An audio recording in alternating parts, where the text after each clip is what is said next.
দাবি এই দফা এক দাবি এই দফা এক দাবি বন্দে মাতরম।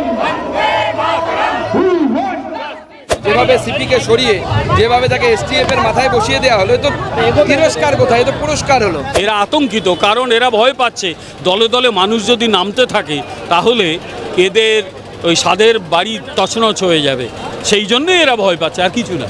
মুখ্যমন্ত্রী জেলে আছে, শিক্ষা কেলেঙ্কারিতে শিক্ষামন্ত্রীও জেলে আছে, তাহলে স্বাস্থ্য কেলেঙ্কারিতে স্বাস্থ্যমন্ত্রী কেন জেলে নেই? এক দাবি এই দফা এক দাবি এই দফা এক দাবি বন্দে মাতরম।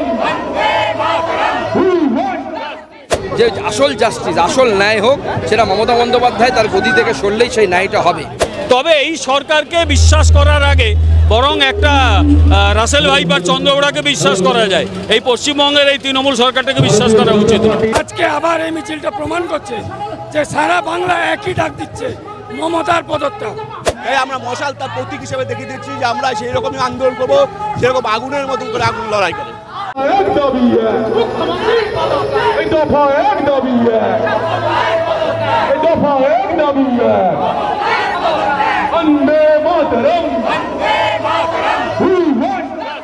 আরজিকর কাণ্ডে বিচারের দাবিতে বারংবার পথে নেমেছে রাজ্য বিজেপি, এবং ঠিক একই রকম ভাবে আজকেও পথে নামলো রাজ্য বিজেপি কর্মী সমর্থক থেকে শুরু করে রাজ্য বিজেপির নেতৃত্ববৃন্দরা। তবে আজকের এই পথে নামা একটু অন্যরকম। আজকে মশাল মিছিলের মাধ্যমে রাজ্য বিজেপির নেতৃত্ববৃন্দরা তারা আরজিকর কাণ্ডের প্রতিবাদের বিচার চাইলেন, এবং তার পাশাপাশি তাদের যে দাবি আমরা একদম দেখেছিলাম বারংবার তুলেছিলেন, সেই দাবিও তারা আজকে এখানে। যেভাবে সিপিকে সরিয়ে যেভাবে তাকে এসটিএফ এর মাথায় বসিয়ে দেওয়া হলো, তো তিরস্কার কোথায়, তো পুরস্কার হলো। মমতা বন্দ্যোপাধ্যায় যখন কথা বলছেন, এখন সিনিয়র ডাক্তাররা তারা নবান্নের পথে যাচ্ছে, সেই সময় অভিষেকের বার্তা প্যারালাল লাইন। দেখুন, তারা নবান্নে যাচ্ছেন তাদের দুটো দাবি নিয়ে, সেটা ডাক্তারবাবুদের আন্দোলনের বিষয়। কিন্তু আমার মনে হয় এই যে নির্যাতিতার জাস্টিসের দাবি, তার সাথে যে ঘটনা ঘটেছে তার জাস্টিসের দাবি শুধু ডাক্তারবাবুদের দাবি ছিল না, সমগ্র পশ্চিমবঙ্গবাসী রাস্তায় নেমেছিল। ডাক্তারবাবুরাও তার একটা পার্ট। তো অবভিয়াসলি আমরা চাইবো যে আসল জাস্টিস, আসল ন্যায় হোক, সেটা মমতা বন্দ্যোপাধ্যায় তার গদি থেকে সরলেই সেই ন্যায়টা হবে, এবং সেটা কঠিন লক্ষ্য আমরা জানি। সেই লক্ষ্য নিয়ে সবাই এগোতে পারে না। মমতা ব্যানার্জিকে সরানোর জন্য বিজেপি রাস্তায় আছে, আগামী দিনেও থাকবে। চলুন। না, এ তো প্রতি বছর আমরা শুনি, নতুন কি আছে? প্রত্যেক বছর আমরা শুনি ম্যানমেড বন্যা। আমরা মাননীয় মুখ্যমন্ত্রীকে প্রশ্ন করতে চাই যে গতবার আপনি বলেছিলেন ম্যানমেড বন্যা, তো এক বছরে এই ম্যানমেড বন্যাকে বন্ধ করার জন্য আপনি কি করেছেন? কি প্ল্যানিং ছিল আপনার? কোনো প্ল্যানিং ছিল কি আপনার? এবার সব থেকে বেশি জল ছাড়া হয়েছে তেনুঘাট ড্যাম থেকে, তেনুঘাট বাঁধ থেকে। তেনুঘাট হচ্ছে ঝাড়খণ্ডে অবস্থিত। ঝাড়খণ্ডে আপনার বন্ধু সরকার হেমন্ত সোরেন, আপনারা দুজনে বসে ফিশ ফ্রাই খেয়ে আপনারা মোদিকে সরানোর পরিকল্পনা করেছেন। এই এক বছরে তো একবারও দেখিনি দুজনে বসে একসাথে এই ম্যানমেড বন্যা। ছাড় 5 বছর পর সত্যজিৎ বিশ্বাস প্রাক্তন তৃণমূল বিধায়ক, তার খুনে জগন্নাথ সরকার, মুকুল রায়ের নাম জড়ানো হয়েছিল, তারা ছাড় পেলেন আজকে। মুকুল রায়, জগন্নাথ সরকার, এদের নাম জড়ানো হয়েছিল ইচ্ছে করে, এবং আজকে জগন্নাথ সরকার এবং মুকুল রায় দুজনেই কোর্ট থেকে ছাড়া পেয়ে গেছেন, মুক্তি পেয়ে গেছেন, এবং বোঝা যাচ্ছে এটা পলিটিক্যাল এজেন্ডা। আজকে স্বপন দেবনাথ বলছেন যে আপনার মেয়েদের খোঁজ নিন যে রাত 2টোর সময় কোন রাত দখলে যাচ্ছে, মেয়েরা রাত দখলের নামে মদ খাচ্ছে বাইরে বেরিয়ে। তো নিজের মেয়ের খোঁজ করুক না, জানি না ওর মেয়ে না কি আছে বলতে পারবো না। যার মেয়ে তারা বুঝে নেবে। তুমি কি মানে সমাজের স্বঘোষিত গার্জেন নাকি? মেয়েদের গার্জেনই করার দরকার নেই। মেয়েরা যথেষ্ট তারা সচেতন, নিজের পায়ে দাঁড়াতে পারে, কিভাবে চলতে পারে সেটা মেয়েরা ঠিক করে দেবে। ভাই, তোমাকে এখানে গার্জেনি করতে কেউ বলেনি, পরিষ্কার ওকে বলে দিতে হবে তুমি কে গার্জেনি করা। এর আগেও শাসনকাল থেকে বলা হয়েছিল 14 তারিখের পর থেকে রাত দখল নামে কনসার্ট হচ্ছে বাংলায়। আমার কথা হচ্ছে এরা প্রত্যেকে লেগে পড়েছে উঠে পড়ে, যেভাবে হোক এই আন্দোলনগুলোকে, বা মানুষ এই যে নেমে পড়েছে, দেখো না চারদিকে কত মানুষ নেমে এসছে। 2-3 দিনের এই প্রস্তুতিও আমরা পাইনি, তারপরেও এত মানুষ নেমে এসছে। এরা তাতেই আতঙ্কিত, কারণ এরা ভয় পাচ্ছে দলে দলে মানুষ যদি নামতে থাকে তাহলে এদের ওই স্বাদের বাড়ি তছনছ হয়ে যাবে, সেই জন্যই এরা ভয় পাচ্ছে, আর কিছু না।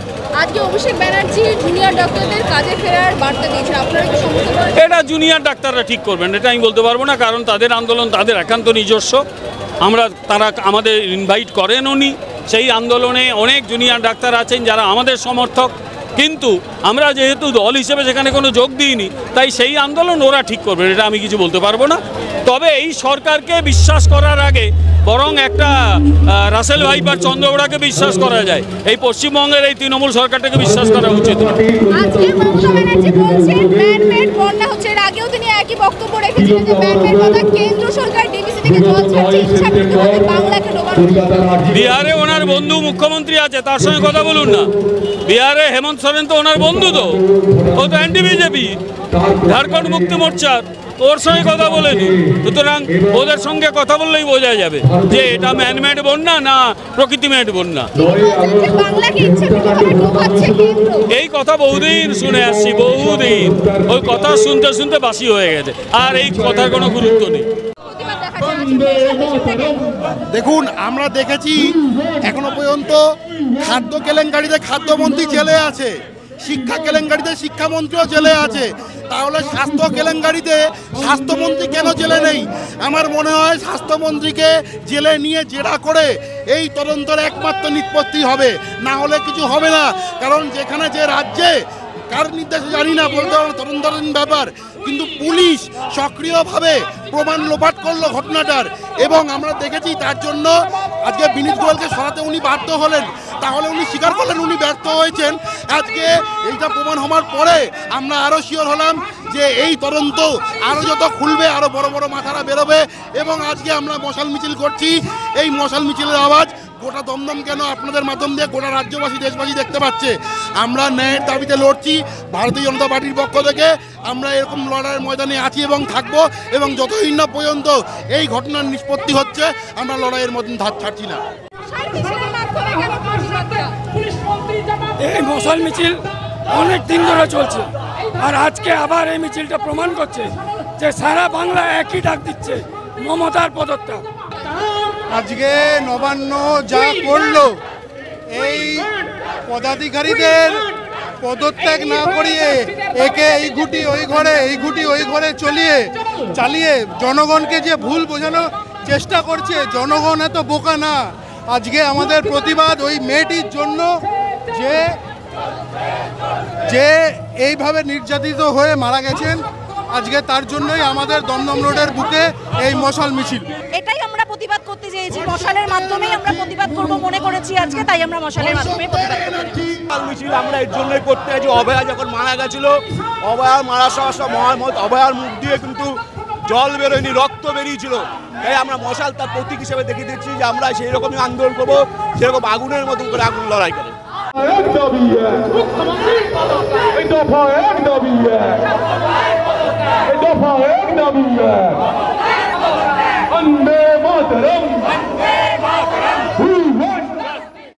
বাংলা হান্টের আরও খবর দেখতে নজর রাখুন। বাংলা খবর মানেই বাংলা হান্ট।